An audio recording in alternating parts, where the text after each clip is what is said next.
She had walked 3 days without rest, through a forest so dark that even the moon turned away. Her boots were torn, her hands were bleeding, and her silver hair was matted with soil and old rain. But she carried something, heavy and wrapped in wolf hide, something that dripped, something that smelled of iron and ash. Her name was Zolna, and she had no pack, no mate, no title, and no fear. She stepped into the great firelit clearing where 1,000 wolves gathered, and she did not slow her pace, not even once. The crowd parted for her, not because they knew her, but because something in their blood told them to move. She walked straight to the stone platform where the Alpha King sat on his carved seat of bone and oak, wrapped in the pelts of defeated enemies, wearing the crown of every pack that had bent the knee. And then she dropped it. The wrapped bundle hit the ground with a sound that shook the silence, and the wolf hide fell open, and every single wolf in that clearing saw what lay inside. The severed head of the shadow wolf, the beast that no alpha had ever defeated, not in 100 years of trying. The Alpha King rose slowly from his seat, his golden eyes wide, his jaw tight, and Zolna, covered in blood and dirt, with nothing but a bone blade at her hip, looked him dead in the eye. You have no She said, power, quiet and clear, like she was stating something everyone already knew. "You're no alpha." And the world held its breath. Here's what I want to ask you, before this story goes any further. Zolna walked into that clearing alone, with no pack, no title, and no one to protect her. She had one choice: stay silent and survive, or speak the truth and risk everything. Would you have spoken? Comment, speak, or stay silent before the story continues.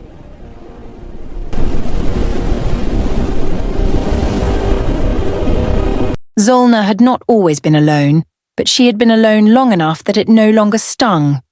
She had grown up in the Embervale pack, one of the oldest packs in the ancient lands, nestled deep inside the mountain forests where the trees grew so tall they scraped the underbelly of the clouds. Her mother was a healer, her father was a scout, and Zolna, even as a small girl, was something neither of them could fully explain.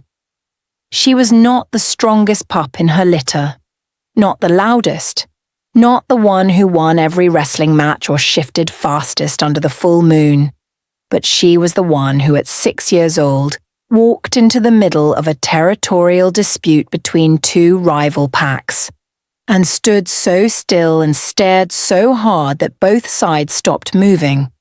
Nobody told her to do it, nobody trained her for it. And nobody understood how she had known that stillness was the right answer in that moment. Her mother had pulled her away after, trembling, whispering, "Do not do that again, child."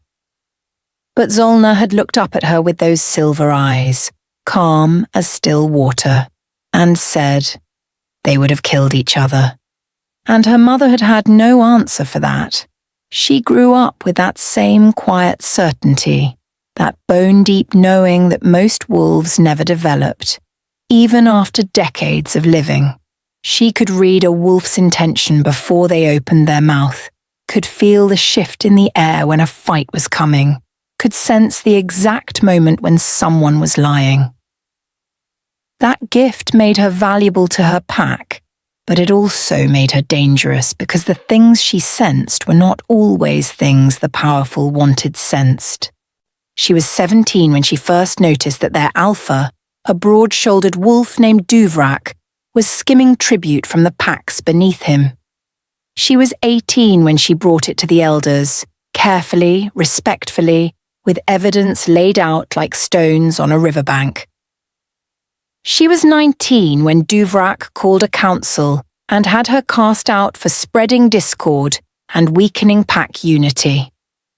The elders did not defend her because Vorath fed them from the same stolen tribute, and men who eat well rarely bite the hand that fills their bowl. So Zolna left, with nothing but the clothes on her back, her bone blade, and that quiet certainty sitting heavy in her chest. She wandered for a long time after that, drifting through the ancient lands like smoke, never settling, never asking for welcome and never getting it even when she did. Some packs took one look at her silver hair and called her cursed, because silver hair was rare in the shifter bloodlines, and rare things made people nervous. Some packs tested her, challenged her, pushed her into corners to see if she would break, and she never did. But she never stayed either. There was a season she spent with an old hermit wolf named Vorath, deep in the ash pine forests, who taught her how to track shadow wolves, the great dark beasts that lived at the borders of the ancient lands, where the earth was thin and old magic still breathed. Shadow wolves were not ordinary wolves. They were not shifters. They were something older, something the early packs had encountered in the age before memory, something that even the boldest alpha hesitated to name aloud. They were massive, easily 3 times the size of the largest shifter in full wolf form, with fur as black as the space between stars, and eyes that glowed red like the last ember in a dying fire. They killed without hunger, without territory, without reason that any living wolf could understand. And for 100 years the Alpha King, whoever wore that title, had promised to destroy the shadow wolf that haunted the eastern border. For 100 years that promise had gone unfulfilled. Vorath knew the shadow wolves better than anyone alive, and he taught Zolna everything, the way they moved, the patterns they followed, the one weakness buried so deep most trackers never even found it.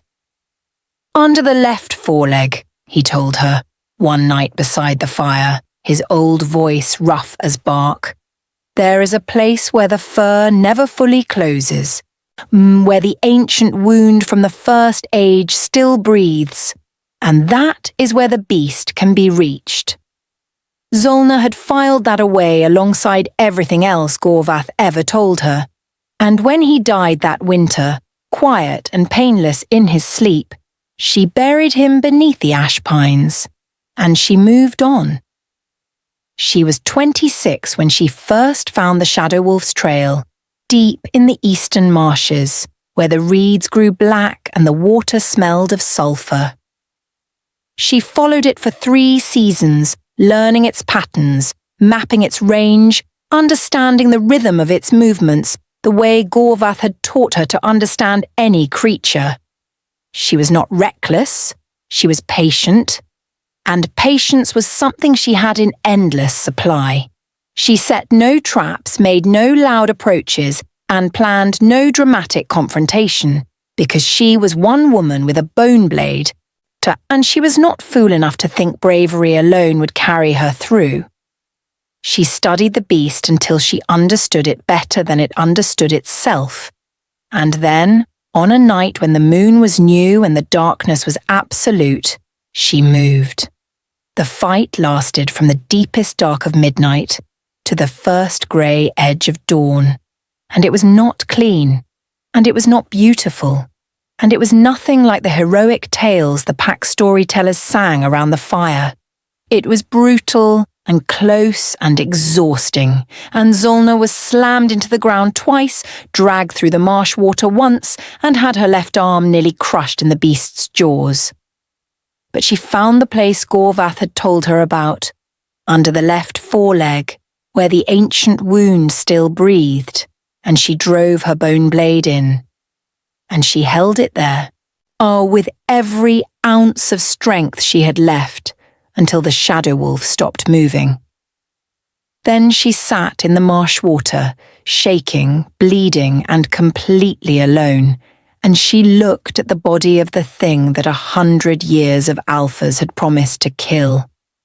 And she thought about those promises, and the packs that had waited, and the wolves that had died on the eastern border while the Alpha King sat on his carved seat of bone and oak and told them it would happen soon.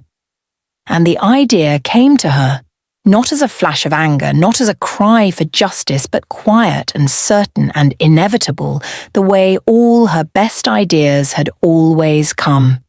She took the head, wrapped it in the wolf hide she had carried for this exact purpose, and she started walking west, toward the great firelit clearing where the Alpha King held his court. She walked for 3 days, bleeding, not hungry and exhausted, and she did not stop because the bone-deep knowing that had never failed her told her this was the exact right thing to do, and every step she took, that knowing only grew stronger. The Alpha King's name was Vorath, and he had held the title for 11 years, which was longer than most Alpha Kings lasted in the ancient lands. He was not the largest wolf in the realm, but he moved like he was, with a heaviness of presence that made rooms feel smaller when he entered them. His hair was the colour of old iron, shot through with threads of dark gold, and he wore it pulled back and tied with a cord made from the first enemy he had defeated in single combat, a detail he made sure every visitor to his court heard within their first hour. He had 23 pack leaders sworn to him, 300 warriors pledged to his banner, and a council of 12 elders who gathered every full moon to advise him on matters of territory, tribute, and law. He also had a habit that people whispered about only when they were very certain he could not hear them, of making promises he never intended to keep. Not out of cruelty exactly, more out of a deep and absolute belief that words spoken with enough authority were as good as actions taken, and that the gap between the two was something only lesser men fretted over. He had promised the Eastern Packs protection from the Shadow Wolf for 11 years running, and every year, when the beast struck again, and the tribute came in smaller because the farmers near the border were too afraid to tend their fields, he had a new explanation ready, smooth and commanding, delivered with those golden eyes, steady and unblinking. The raids from the northern clans had stretched his forces thin this season, or the Shadow Wolf had moved deeper into the marshes and was nearly impossible to track, or the Eastern Packs needed to have more faith, more patience, more trust in their Alpha King. His court was used to these explanations, and most of them had decided the way comfortable people often decide, that the explanation was as good as the solution.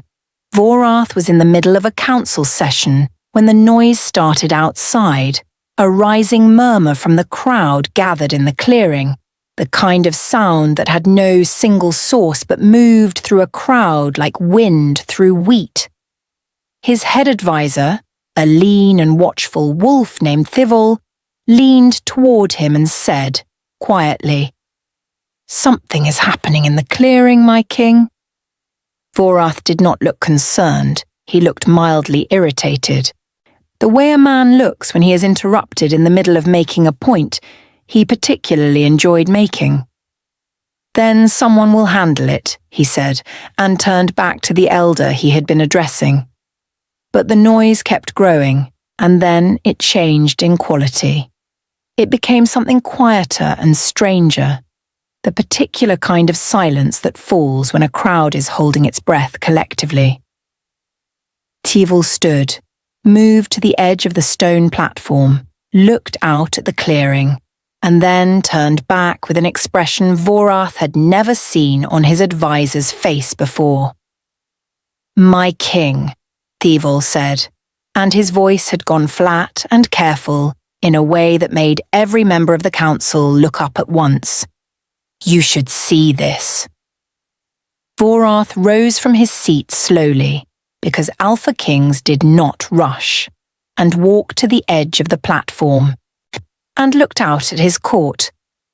He saw the crowd parted in a long, open lane, and at the end of that lane, walking with the kind of calm that looked almost deliberate, was a woman he had never seen before.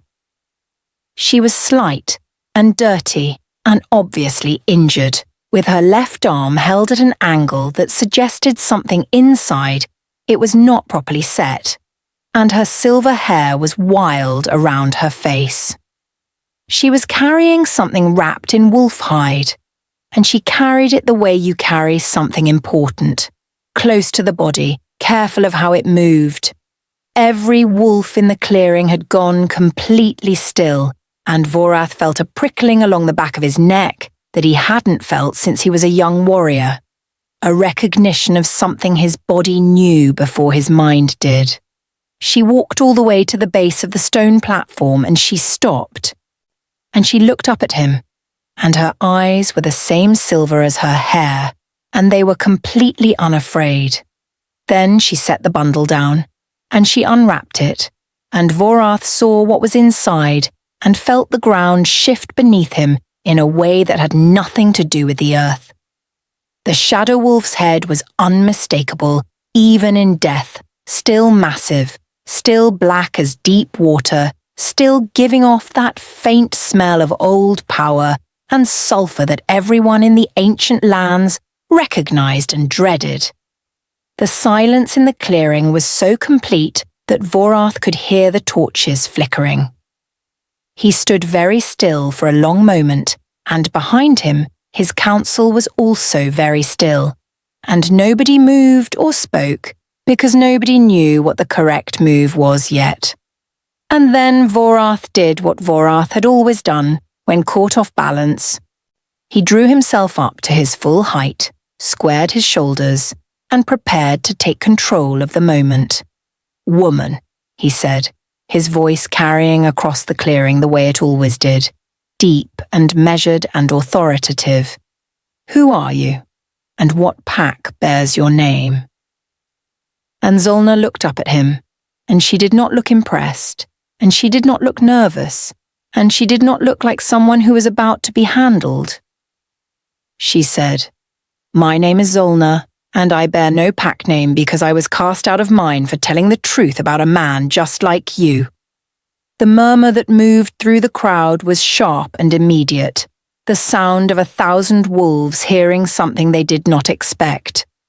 Vorath felt the prickling on the back of his neck intensify, and he kept his expression still, because showing reaction was showing weakness. And he had not survived 11 years as Alpha King by showing weakness. "You come to my court without invitation," he said, keeping his voice even and controlled. "Drop an offering at my feet like a supplicant, and then speak to me with disrespect. And I am expected to see this as a challenge worthy of my attention." And Zolna tilted her head slightly and said, quiet and clear, loud enough for the entire clearing to hear, "I did not come to offer you anything, Alpha King. And that is not an offering. That is evidence." She let the word land, let it breathe in the silence for a moment. "Evidence," she said again, "of what your wolves have died waiting for you to do, and what a woman with no pack, no title, and no army managed to do alone." The silence that followed was different from the one before it. It was heavier, charged with something, the way the air feels before a lightning strike. And then Zolna spoke the words that would split the ancient lands straight down the middle, standing in the firelight with the Shadow Wolf's head at her feet and blood still drying on her hands. "You're no alpha," she said, "and every wolf in this clearing already knows it." The words hung in the air over the clearing like smoke from a fire that has just been put out, still visible, still warm, still carrying the smell of everything that had burned. And nobody moved, because in the ancient lands, those words, "You're no alpha," spoken to the Alpha King in front of 1,000 witnesses, were not an insult the way a common wolf might throw one in a moment of anger or drink or grief. They were a formal declaration, old as the scrolls, old as the carved seat of bone and oak that Vorath had been sitting in, old as the first pack that had ever gathered under a single leader, and decided that leadership was a thing that could be earned and therefore a thing that could be questioned. It was a challenge, and not just any challenge. It was an invocation of the old law, the deepest and most binding law in the ancient lands, the one that said any wolf, regardless of rank or pack or standing, could call an alpha's right to lead into open question, and the alpha was bound by blood and by ancient promise to answer it. The old law did not care how rarely it had been used. It only cared that it had been spoken correctly, in the right place, before the right number of witnesses, and Zolna had spoken it correctly, and the clearing was full of witnesses, and the old law was now awake and moving through the court like a current through deep water. Every pack leader gathered in the clearing understood this. Every elder on the council understood it. Every warrior who had been standing at easy attention since the beginning of the evening understood it. And the collective weight of that understanding settled over Vorath's court like a stone pressing down slowly and with great certainty on something that had been floating comfortably for a very long time.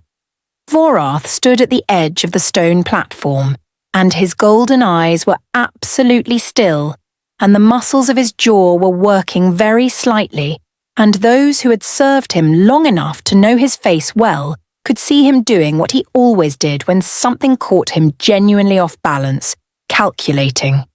He was not a man who panicked. Panic was for wolves who had not prepared themselves, and Vorath had spent 11 years preparing himself for almost every situation his court could produce. But this situation was not one he had prepared for. Not truly. Because you cannot fully prepare for the moment when the thing you have been performing turns around and looks you in the eye. He had 3 choices, and he moved through them quickly in the silence that the clearing was giving him.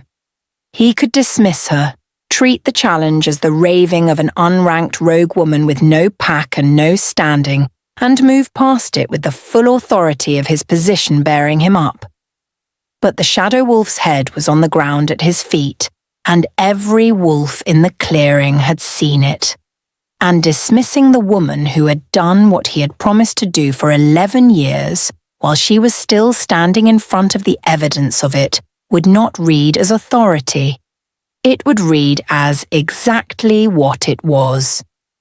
He could punish her, invoke some clause of court protocol about unauthorized entrance or disrespect to the title, can't have her removed and dealt with by his warriors, make the whole thing go away through force. But that would confirm every single word she had just said, in front of 1,000 witnesses, more clearly than she ever could have confirmed it herself. And he knew it. And the court would know it. And more importantly, the pack leaders would know it. And pack leaders talked. Or he could answer the challenge, stand in the full light of the old law, and risk everything on a trial with a woman who had just done the thing he had been promising for over a decade, which meant she was either the most capable wolf in the realm or something very close to it. None of the 3 choices were comfortable, but only one of them was survivable in any way that resembled dignity, and Vorath had always understood dignity the way some men understand currency, as something that could be spent carefully and recover, or spent carelessly and disappear. He drew himself up, squared his shoulders, lifted his chin, and he spoke. "The old law," he said, and his voice carried across the clearing the way it always did, deep and measured and full of the particular weight that 11 years of authority gives a voice, "is sacred to every wolf in this realm, and I am bound by it as every alpha before me has been bound, and I will answer this challenge because I am not a man who hides behind his rank when his rank is questioned." The murmur of approval from parts of the crowd was immediate, the sound of people who were deeply relieved to hear their alpha king say the right thing, Because the right thing being said meant things might still be handled, and handled was so much more comfortable than uncertain. But there were other sections of the crowd where the murmur was different, slower and lower, the sound of wolves who were looking at the shadow wolf's head and doing their own quiet arithmetic and arriving at numbers that did not entirely favour the man on the platform. Vorath continued, because momentum was everything in a moment like this, and he was not going to let the silence reclaim the space. "You have made a claim, rogue," he said, looking down at Zolna with those golden eyes steady and unblinking. "And the old law requires you to substantiate that claim, not simply with a trophy dropped at my feet, but with proof that you are fit to lead what you would take from me. Because any wolf can kill a beast, but not any wolf can hold a realm." It was well said, and he knew it was well said, and the court knew it.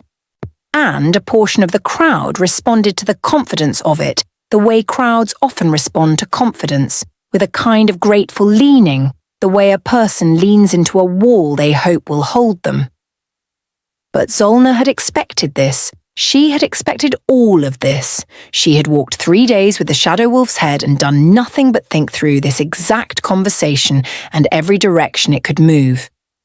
And she was ready. "I'm not here to take your seat," she said. And her voice had that same quality it had carried since she entered the clearing. No effort, no performance, just a plain and carrying clarity that filled the space without straining for it. "I did not come to this clearing to become anything. I came to show your wolves what has been hidden behind your words for 11 years. She paused, just a single breath. And the way a person pauses when they are about to say the most important thing in a conversation, and they want it to have room. "The Eastern packs have lost 67 wolves to the Shadow Wolf since you first promised to handle it," she said. "And I walked through their villages on my way here, every one of them, and I counted the grave markers myself. Not because I needed the number, but because 67 people deserve to be counted by someone." The number hit the crowd the way specific numbers always hit crowds. Harder than feelings, harder than accusations, harder than even the most perfectly constructed argument. Because a feeling can be reframed and an accusation can be denied, but a number just sits there and means exactly what it means. 67 was not a sentiment, it was not an interpretation. It was not something that could be smoothed over with enough authority and a steady voice, and a well-timed reminder of the Northern clan raids. It was 67 families, 67 empty places at the fire, 67 names that the Eastern villages knew and said and carried with them every single morning when they woke up on the border that the Alpha King had promised to make safe. Vorath felt the quality of the silence around him change, and he had been a leader long enough to know what that change meant. The moment when a crowd stops performing agreement and begins actually thinking is one of the most dangerous moments any leader ever faces. Because you cannot command a crowd that has started thinking. You can only respond to it. His head advisor Thivol appeared at his elbow, quiet and close, and said, barely above a breath, Just for Vorath, my king. We need to answer the number before it answers us."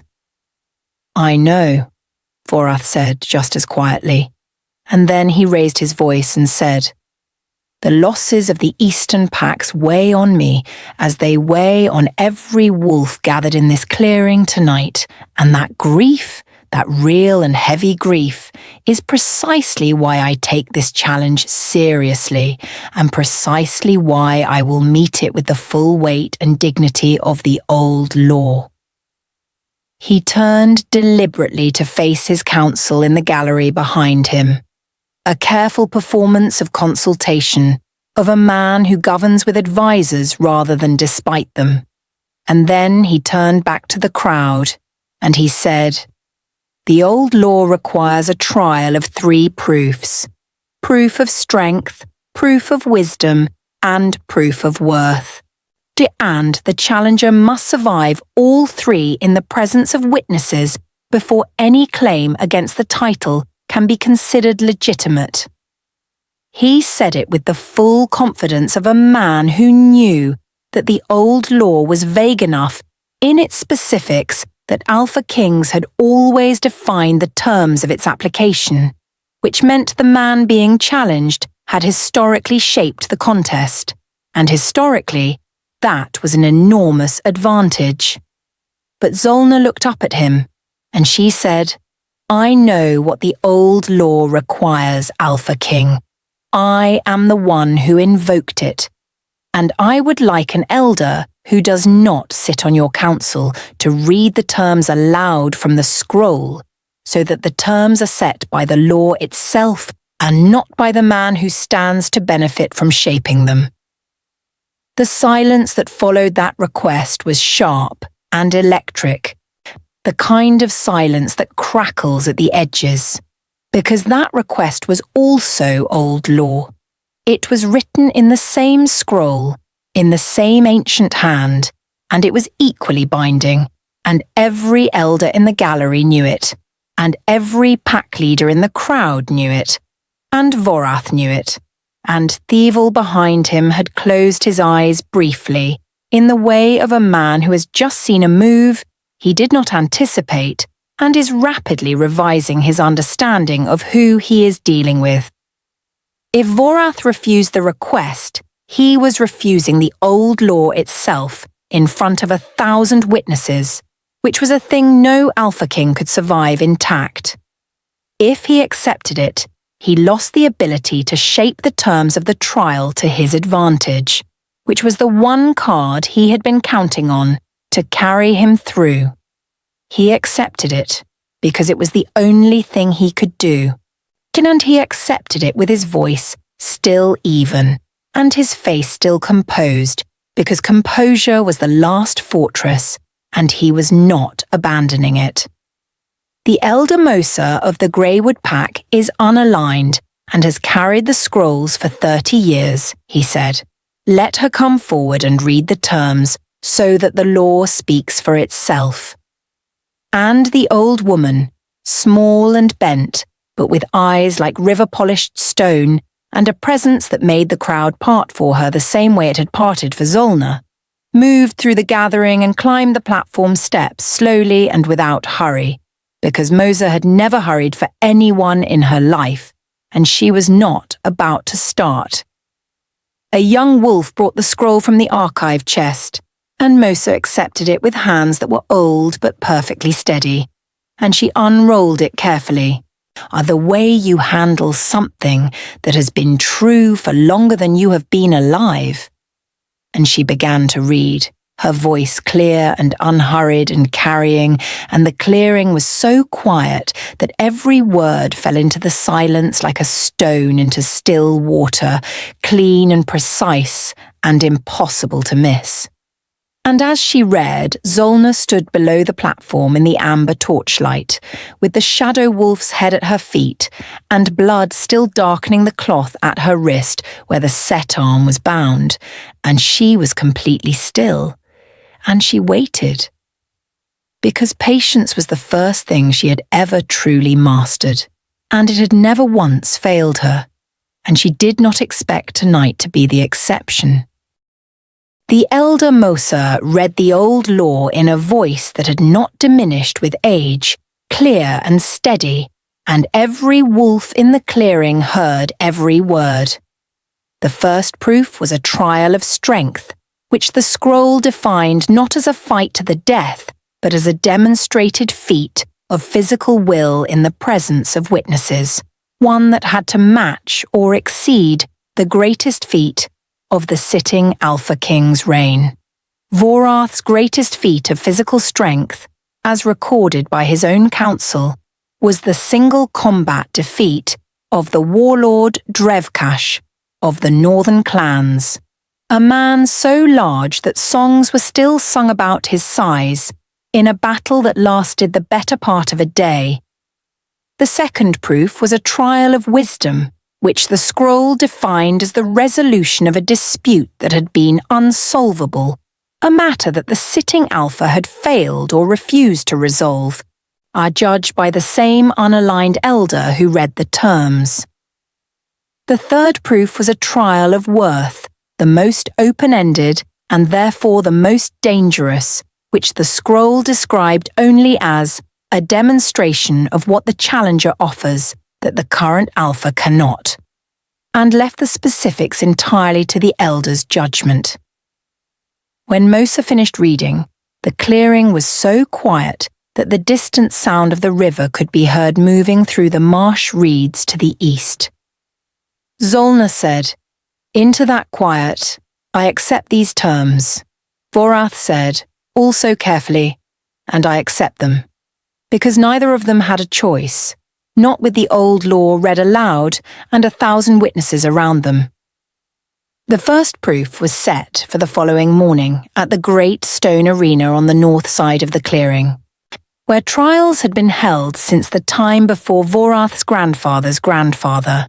Zolna was given a shelter for the night, which she had expected, a small hut at the edge of the camp, which she had also expected, with a single guard outside the door, which she had equally expected. What she had not expected was the woman who slipped inside an hour after dark, small and quick, with the kind of face that remembered everything it saw, who introduced herself as Pelai, healer of the Stone Root Pack. "I saw your arm," Pelai said, without preamble, and set down a leather satchel that clinked with small clay pots and bound herb bundles. "And I'd like to set it properly before you're asked to demonstrate your strength tomorrow, if you'll allow it." Zolna looked at her for a moment, reading her the way she always read people, and found nothing in her that felt false. Why would a pack healer risk setting the arm of someone their alpha king wants to fail? She asked. Pelai looked at her steadily and said, "Because I have a cousin in the eastern villages, and her husband is one of the 67, and you counted him." Zolna held out her arm and said nothing more about it. Pelai set the arm with expert hands, clean and quick, and bound it with herb-soaked cloth that smelled of pine sap, and something sharper underneath. Something that made the pain quiet down to a dull pressure. She left without being asked to, without offering anything else, and Zolna lay in the darkness of the small hut and listened to the camp settle around her. She was not afraid, but she was honest enough with herself to know that she was tired in a way that went all the way to the root of her, the kind of tired that 3 days of walking after a near-death fight does to a body. She slept, deeply and completely, and woke before the first birds. The trial of strength drew every wolf in the camp to the stone arena, packed in so tight that the outer rings had to climb each other's shoulders to see. The feat that was asked of Zolna was to move the anchor stone, a massive block of raw granite that sat in the centre of the arena floor, which Vorath himself had moved during his own trial 11 years prior, dragging it from one marked line to another, a distance of 20 paces. Vorath stood in the watching gallery above the arena floor with his council arranged behind him, then his face carefully composed into something that looked like fairness. Zolna walked into the arena in the pale morning light and stood in front of the anchor stone and looked at it. The anchor stone was enormous, and with her arm newly set and her body carrying the full weight of 3 days and a near-death fight, she was not at her strongest, and everyone watching could see that. She did not move immediately. She stood and looked at the stone, and the crowd started to murmur, and some of the murmuring had an edge to it. And then Zolna knelt down, not in defeat but in examination, running her one good hand along the base of the stone the way she ran her hand along an animal trail, reading it. She found what she was looking for on the far side, a small lip of stone along the base where the granite had chipped in some old impact. Oh, barely visible unless you were low and looking. She stood, repositioned herself, and applied her force not to the face of the stone but to that specific point of uneven weight, where the balance was fractionally off-center, using the chip as leverage. The stone moved, grinding slow and deep as thunder, and the crowd went completely silent, and it moved the 20 paces and stopped at the line. Zolna straightened up, and her face was white with effort, but she was upright, and the stone was across the line, and the arena was absolutely still. Then the elder Moses' voice came clear and high from the gallery. The first proof is past. The sound that followed from the crowd was not applause exactly. It was something raw, the sound of 1,000 wolves recalibrating something they thought they knew. The second proof, the trial of wisdom, was held that afternoon. The dispute Moses selected had been sitting unresolved for 4 years. A conflict between two packs over water rights to the deep well spring, which had become increasingly bitter as the seasons had grown drier and the spring more precious. Vorath had ruled on it twice, and both times his ruling had satisfied neither pack and worsened the hostility between them, because his rulings had been designed to keep both packs contributing tribute, rather than to actually solve the problem. Zolna sat with representatives of both packs for 2 hours, in the center of the arena, in full view of everyone, and she did not speak much. She mostly asked questions, small and careful, like a woman pulling loose threads. Then she proposed a solution so simple that several of the watching elders made sounds of involuntary surprise, or a shared guardianship of the spring, with each pack responsible for the spring's maintenance in alternating seasons, each receiving equal draw rights, with disputes mediated by Moses' family line as neutral arbiters. She had noticed, in her 2 hours of quiet questioning, that both pack leaders had children who were already friends with each other, and that the real bitterness was between the fathers and not the packs. And she had built the solution around the friendship rather than the conflict. Both pack leaders agreed, slowly and slightly stunned, and Moses' voice came again from the gallery. The second proof is past. The murmur through the crowd this time was different still.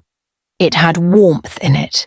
It had something that felt uncomfortably like hope. Vorath watched from the gallery above with a jaw so tight that Thievel was genuinely worried about his teeth. The third proof was the one that sat heaviest in Zolna's chest, and she had known it would from the moment she invoked the old law in the clearing. Not because she didn't know what she would offer. She had known that since the marsh, since the dark water and the beast going still under her hands, and the long walk west with iron and ash wrapped in wolf hide. But offering it meant standing in front of 1,000 wolves and opening something she had kept closed for 7 years, something she had carried alone through forests and border villages and hermits' camps and every cold season in between. It meant being fully seen. And fully seen was a thing Zolna had not allowed herself to be since the night Duvrak's council cast her out of the Embervale pack and she walked into the dark with nothing but her bone blade and the quiet certainty that she was right and it would cost her everything. The trial of worth was held at dusk, when the sky above the ancient clearing shifted from deep gold to the particular blue that comes just before the first stars appear, and the great torches around the stone arena were lit one by one until the whole space burned warm and amber against the growing dark. The crowd that gathered for this third proof was larger than it had been for either of the first two, because word travels fast through a camp full of wolves. And what had already happened that day was the kind of thing that made even the most tired and indifferent wolf put down whatever they were doing and come to see the end. Pack leaders who had spent the day watching from the outer edges of the gallery now pressed forward, closer to the arena floor, because something in the air told every wolf present that this was the proof that mattered. This was where the question would actually be answered.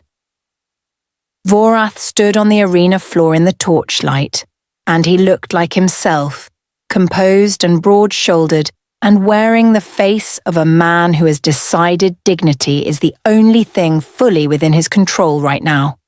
So he intends to control it absolutely. Zolna stood opposite him, and she looked like what she was. A woman who had been awake for 4 days. Ye who had fought the Shadow Wolf and walked 3 days bleeding and stood through 2 public trials on a freshly set arm, and who was still somehow completely present and completely unbroken. Mosa stood between them with the scroll, and she waited until the last of the crowd had settled and the torches had stopped guttering in the evening wind. And then she spoke.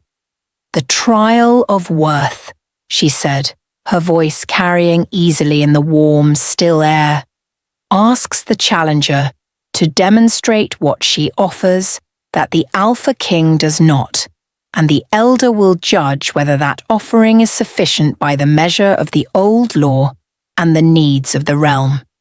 She looked at Zolna, steady and unhurried, and said, "Challenger, what is your offering?" Zolna stood in the torchlight for a long moment, and she did not speak immediately.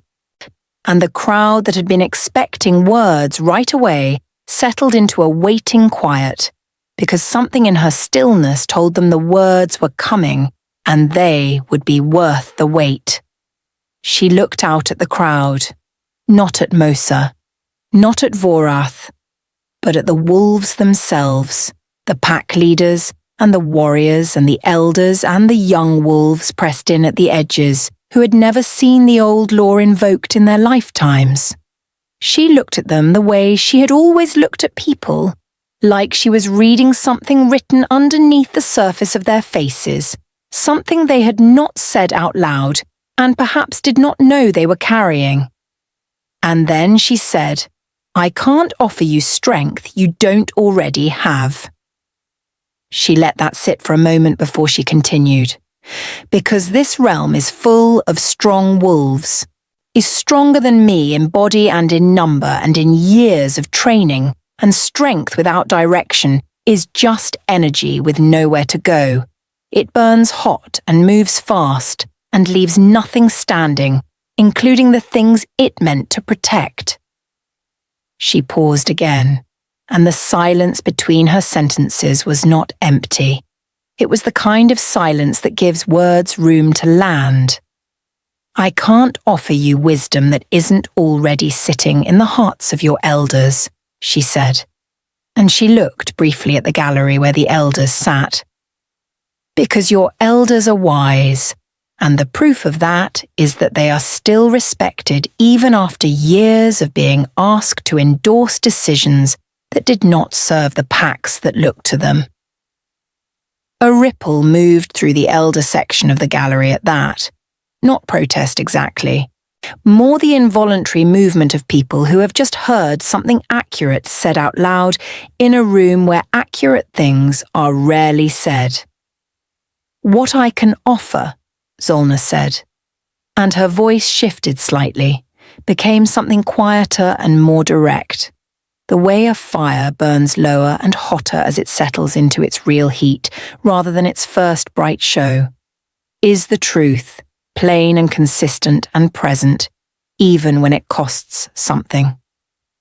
She turned then, and looked at Vorath. And she did it without heat, without triumph, without the performance of confrontation, just with the same even directness she had given him from the very first moment she stepped into his clearing. "An alpha's first and only real job," she said, "is to hold the truth of his pack in his hands without squeezing it out of shape to fit what is comfortable for him. And the realm has paid for 11 years of truth being squeezed, and the eastern border has paid most of all. Vorath's jaw moved just barely, just a small tightening at the corner that a person would miss if they weren't watching closely, and then he said, controlled and measured, "You are asking this court to replace 11 years of alliances, 11 years of established peace with the northern clans, 11 years of governing structure and sworn banners, with the promise of a rogue woman who has carried no pack for 7 years and offers sentiment in the place of strategy." The words were well constructed, and they landed with a certain weight, and Zolna heard them and acknowledged them with a small nod before she answered. "I am not asking this court to do anything," she said. "The old law does the asking, and I am only here to answer it." She let him hear that, let the court hear it, and then she turned back to Mosa, and she said, clearly and with her full voice, "My offering is a leadership that accounts to the packs instead of the other way around, because a leader who is never held to account is not a shepherd of the realm. They are a collector of it, and a collector takes what the land produces and stores it somewhere safe and calls that safety for everyone, when really it is only safety for the collection." The word collector moved through the crowd the way a stone moves through still water, rings expanding outward from the center in every direction, until they reached the outermost edge and came back again. Because it was exactly the right word, right. And everyone in the clearing had felt the thing it described without ever having had a word that fitted this precisely. The way Vorath gathered tribute and loyalty and sworn banners and what he gave in return was the performance of protection rather than protection itself, the promise of action rather than the action, the appearance of an alpha rather than the substance of one. Mosa was quiet, and the clearing was quiet, and the torches crackled, and a child somewhere near the front made a small sound that its mother hushed immediately. And then Mosa said, and her voice was careful now, careful in the way of a person who is about to say something the law requires, but that she would rather not be the one to say, "There is one more requirement of the trial of worth written in the letter of the old law, and I am bound to ask it of both of you." She looked at Zolna first, and her Riverstone eyes were serious and full of a kind of steadiness that felt like its own kind of protection. "The challenger must name what she will do," Mosa said. "If the elder judges the offering insufficient and the current alpha's rule is upheld, because the old law does not permit a challenge without consequence on both sides, and the challenger must be willing to accept either outcome with equal willingness." The clearing was completely still, and everyone was listening, and Zolna felt the weight of all of them pressing gently against her, 1,000 wolves holding their breath. She had sat with this in the dark of the small hut the night before, in the hours after Peli had set her arm and left quietly. When the camp had gone to sleep around her and she had lain on the mat and looked at the ceiling and been honest with herself about what she was prepared to give. She was not a young wolf anymore, and she had been alone long enough to know what alone actually cost. And she had built something in her years of wandering. Not a home exactly, not a belonging, but a life that was entirely her own, made of choices she had made for reasons she fully understood. To offer that was to offer everything, she said, into the torchlit quiet. "If the elder judges the offering insufficient, I will leave these lands entirely.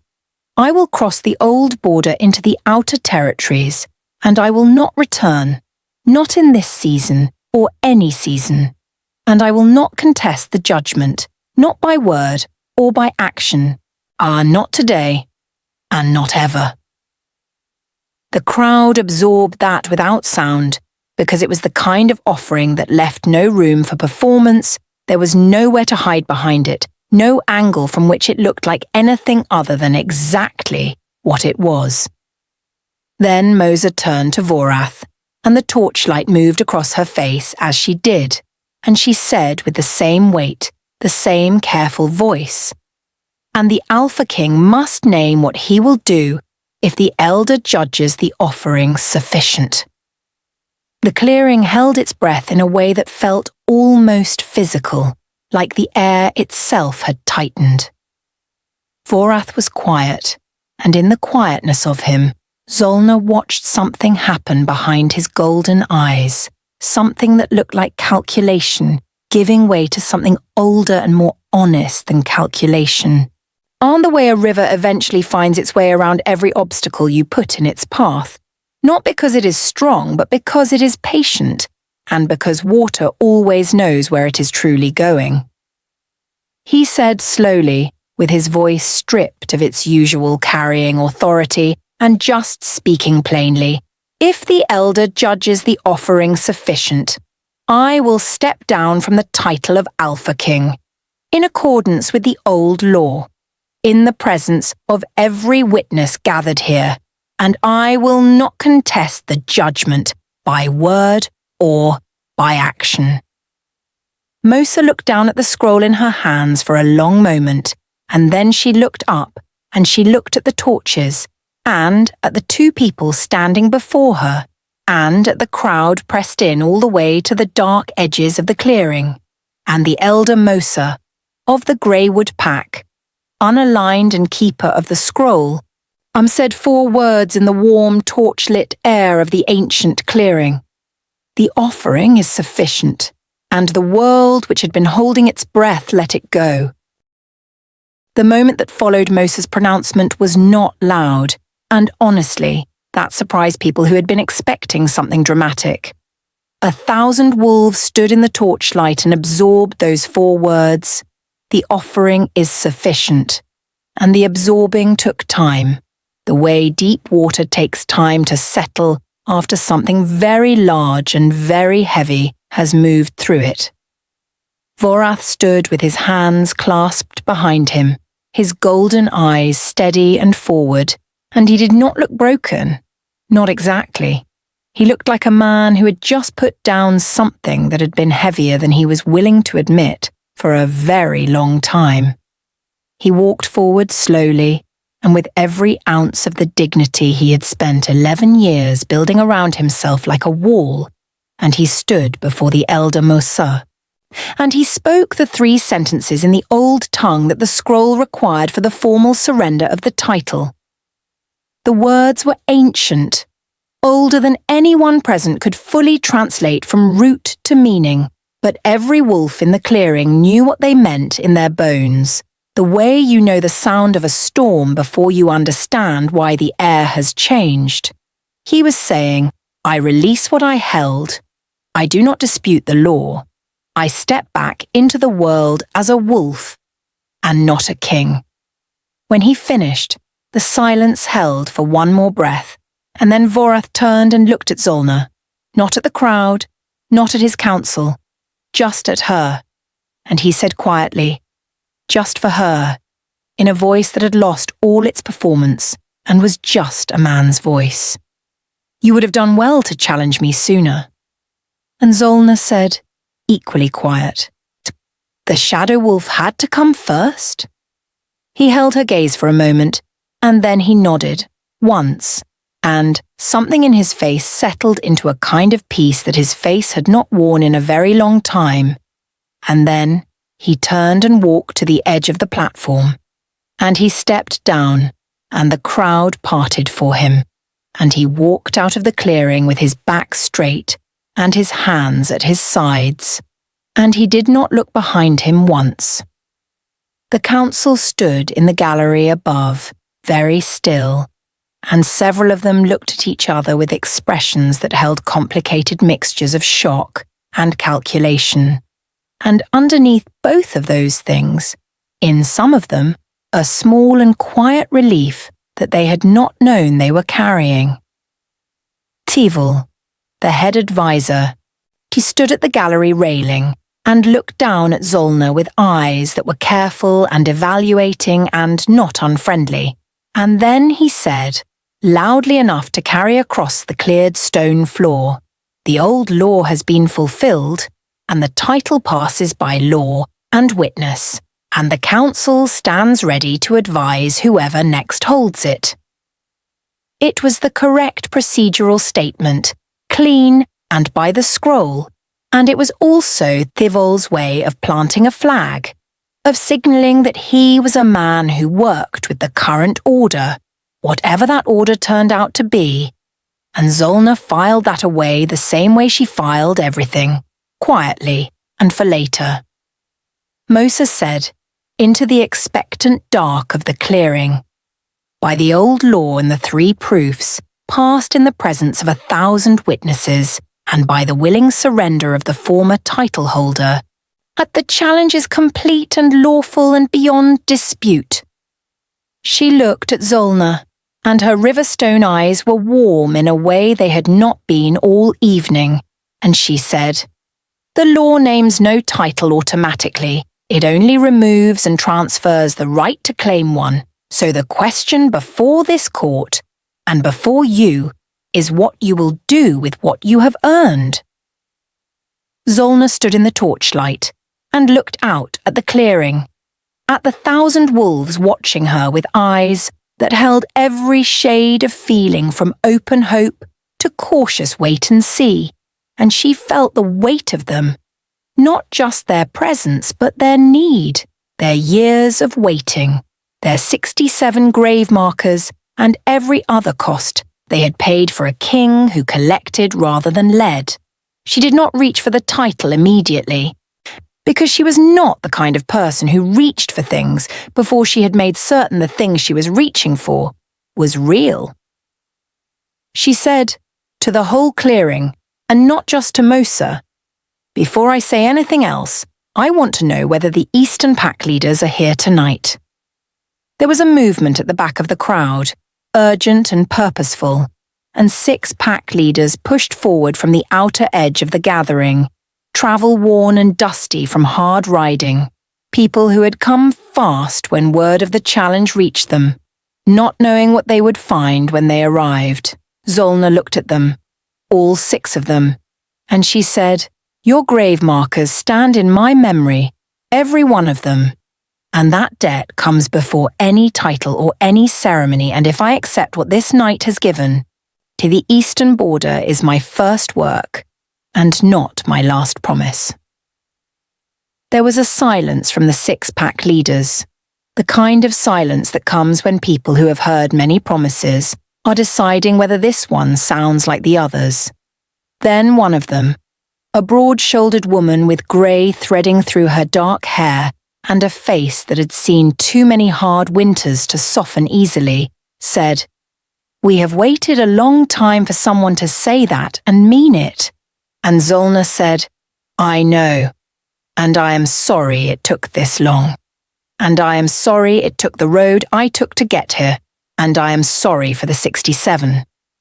She turned back to Mosa, and she said, clearly and with full weight, "I accept what the law has given, and I will carry the title of Alpha King, not as a collector and not as a performer of safety, but as a wolf who holds the truth of this realm in her hands without squeezing it out of shape."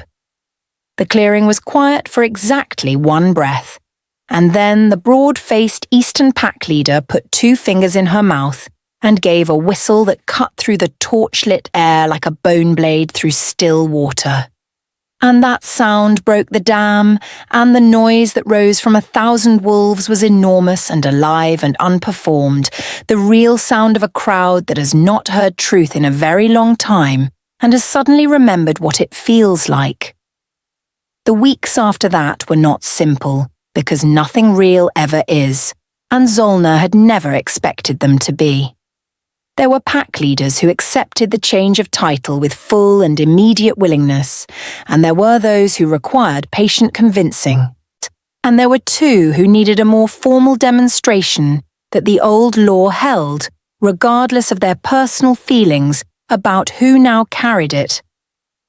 Zolna handled every one of them the same way she handled everything, with patience and directness, and that bone-deep certainty that had never once wavered under pressure, even when she was tired, even when she was frustrated, even on the nights when it felt like the realm was a wound that had been left untreated too long and was going to require more care than any single person could give it. Thievold turned out to be genuinely useful, which she had suspected from the way he had kept Vorath's court functional despite the man's particular form of leadership. Because an advisor who keeps a difficult king running without burning everything down has skills that do not disappear when the king changes. She kept him as head advisor and told him plainly on his first day in the new role that she expected him to tell her when she was wrong, and that she would not punish him for it, and that if he ever withheld the truth to protect her comfort, she would consider it a betrayal of the work they were both supposed to be doing. He had looked at her for a long moment, with that careful and evaluating expression she was beginning to recognize as simply the way his face worked. And then he said, "That is a harder job than the one I just had." And she said, "Yes, and it is the right one." He seemed to appreciate that she did not dress it up, and they built, slowly and practically, a working relationship that was honest and occasionally uncomfortable and consistently useful. The eastern border was her first work, as promised. And she went there herself within the first moon cycle of her rule, without a large escort, without ceremony, with just Pelai and 2 scouts, and the road under her feet. She walked the eastern villages, sat inside the homes of the families who had lost wolves to the shadow wolf, listened to them without advisors between her and their words, and she counted the grave markers in person. Not because she needed to add to her count, but because the people needed to see that she was willing to stand in front of what had been allowed to happen and not look away from it. The repairs were long and hard and undramatic, the kind of work that does not make good stories because it is mostly just showing up, consistently, over many seasons, and doing the next thing that needs doing. But she stayed at it, and the Eastern Packs felt the difference between a leader who visited and a leader who worked, and that difference became the thing that the Eastern Packs carried back to every other part of the realm when they spoke of the new Alpha King. Pelai became her companion on those eastern journeys, and then her advisor on matters of pack health and medicine, and the deep knowledge of what packs need to stay whole, and eventually one of the very few people Zolna allowed inside the careful guard she had built around herself through 7 years of being entirely alone. Zolna asked her once on a cold, dark night on the road east whether she had been afraid when she slipped into that small hut the night before the trials with nothing but a satchel of herb pots and the hope that the rogue woman inside was as real as she seemed. Pelai thought about it honestly, the way she thought about everything, and then said, "Yes, very afraid, honestly," and paused, and then said, "But my cousin's husband was one of the 67, and you counted him. And that needed to matter."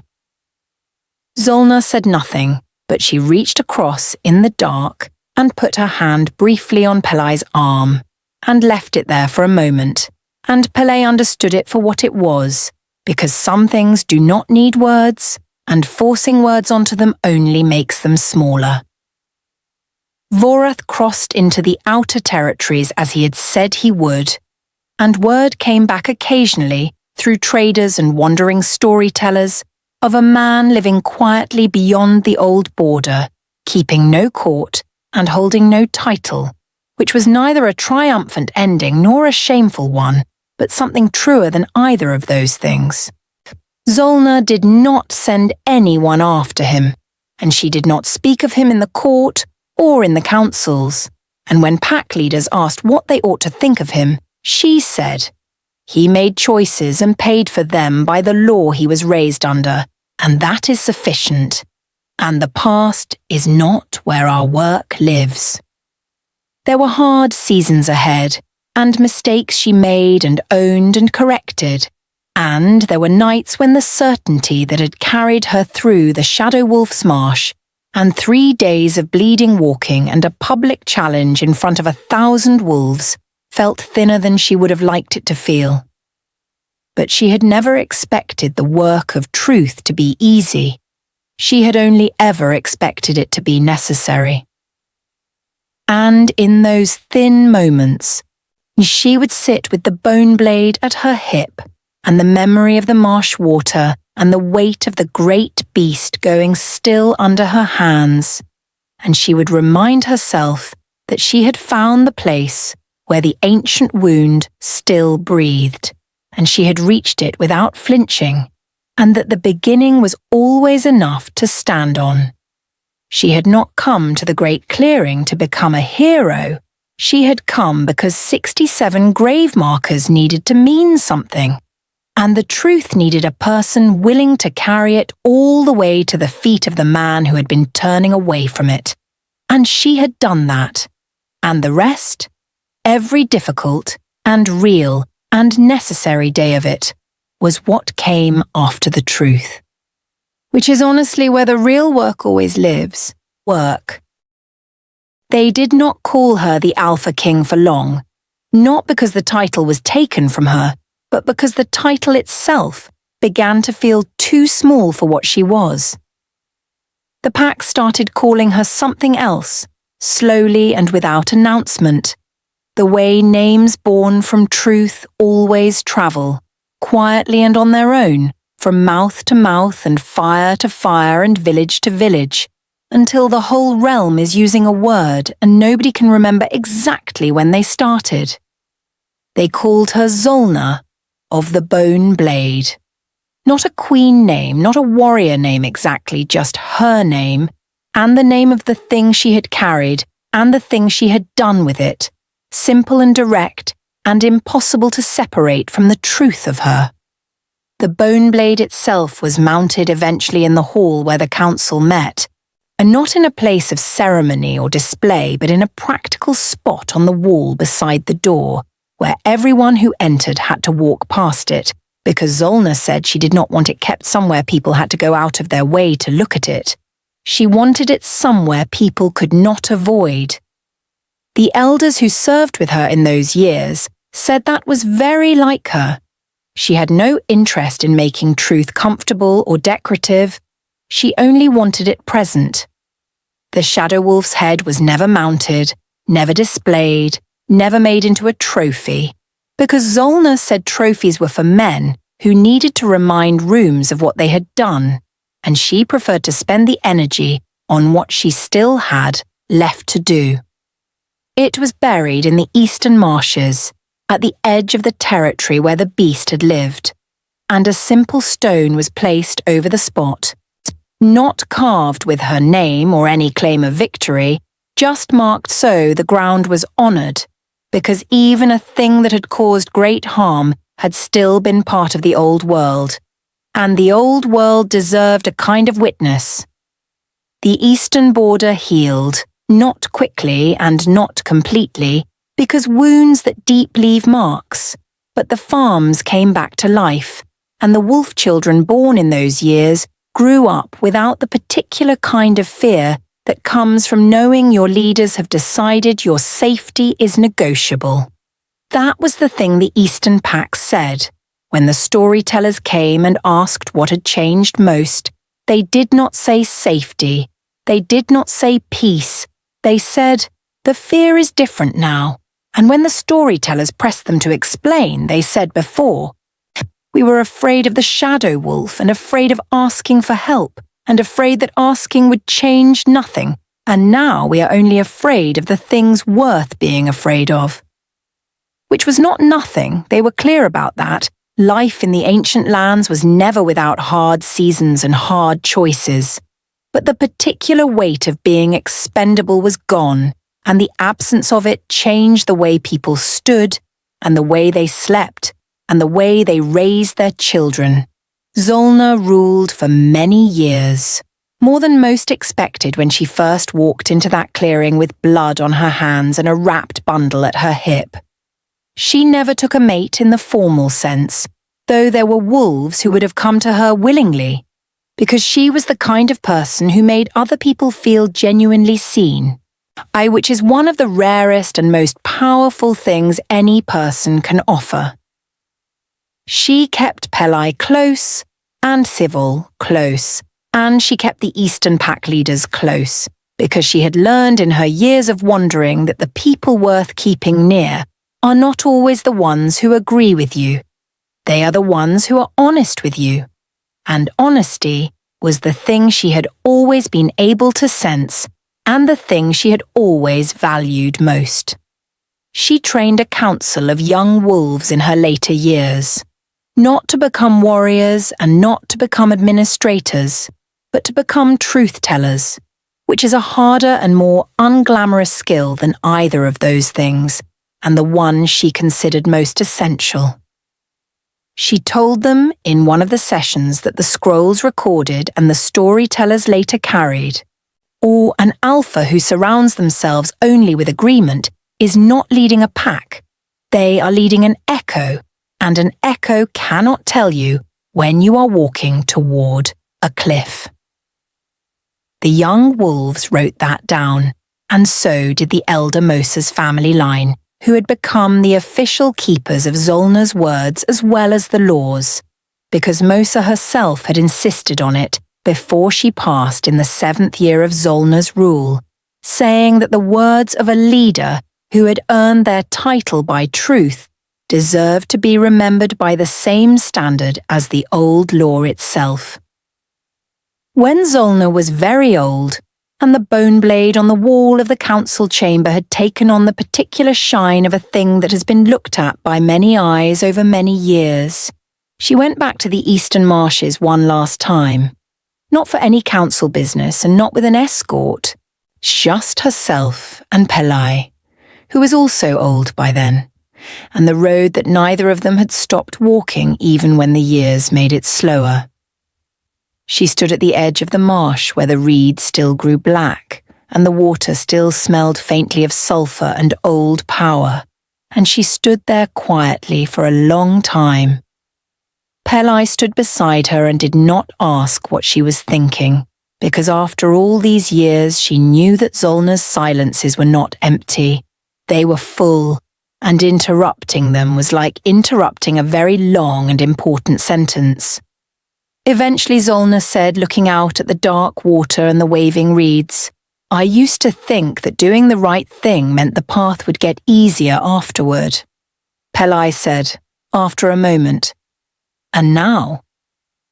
And Zolna said, "Now I think the path stays exactly as hard. You just get clearer on why you're walking it." She turned from the marsh, and the two of them walked back toward the road, slow and steady, the way people walk when they are not in a hurry anymore and have made a kind of peace with the distance. The stories that were told about her after she was gone were many and varied, as stories always are when a life has been large and real and complicated enough to hold more than one truth at a time. But the story that lasted longest, the one that the pack storytellers always returned to at the end, was not the shadow wolf, and not the challenge, and not the old law read aloud in the firelight. It was a small moment, almost unremarkable in the scale of everything else she did. It was a woman with blood on her hands and silver in her hair and nothing but a bone blade at her hip, walking into a clearing full of powerful wolves and refusing to be quiet about the truth. Just that. And everything that grew from it, which turns out to be quite a lot.